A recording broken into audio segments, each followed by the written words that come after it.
आपके हिसाब से रियल एस्टेट ब्रांड का सीक्रेट मार्केटिंग ट्रिक क्या है? डेमोग्राफिक टारगेटिंग, और अगर हम बात करें लोकेशन स्पेसिफिक टारगेटिंग, और अगर हम इसको कीवर्ड प्लानिंग के अकॉर्डिंगली समझें या कीवर्ड्स के अकॉर्डिंगली समझें, जो सर्च कीवर्ड्स कैंपेन हम चलाते हैं उसमें आप ये आपको ऑब्जर्व होगा कि जैसे फॉर एग्जांपल हम डालते हैं 2 BHK फ्लैट इन दिल्ली। अब 2 BHK फ्लैट इन दिल्ली, मान लो कोई मॉरिशस से भी सर्च करता है या किसी भी लोकेशन से सर्च करता है तो वो रेलेवेंट है।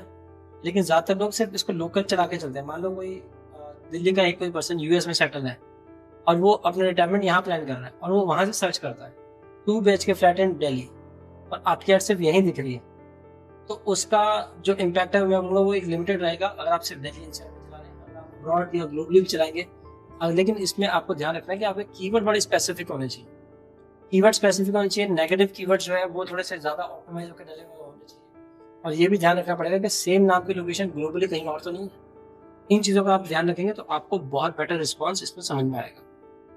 तो शिर, अगर ब्रांड्स अपने करंट स्ट्रैटेजी में इसको इंक्लूड करते हैं तो उनको किस तरीके से इमीडिएट रिजल्ट्स देखने को मिलते हैं?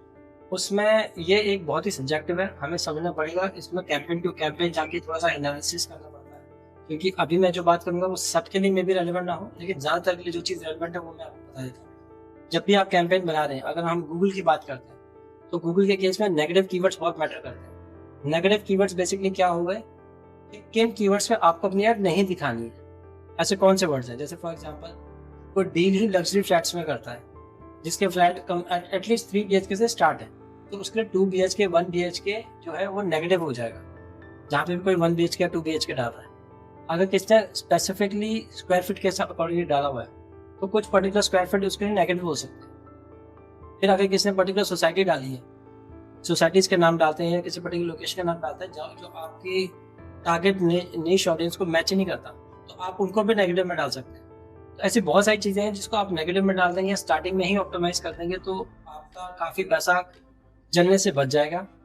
और इसमें एक चीज का जो ध्यान आप और रख सकते हैं कि जब आप डेमोग्राफिक टारगेटिंग कर रहे हैं तो आपको ये समझ में आना चाहिए कि ये प्रोडक्ट बाय करने वाले लोग किस पर्टिकुलर एज ग्रुप के या किस जेंडर के हो सकते हैं, क्योंकि हिस्टोरिकल डेटा आपके पास भी होगा।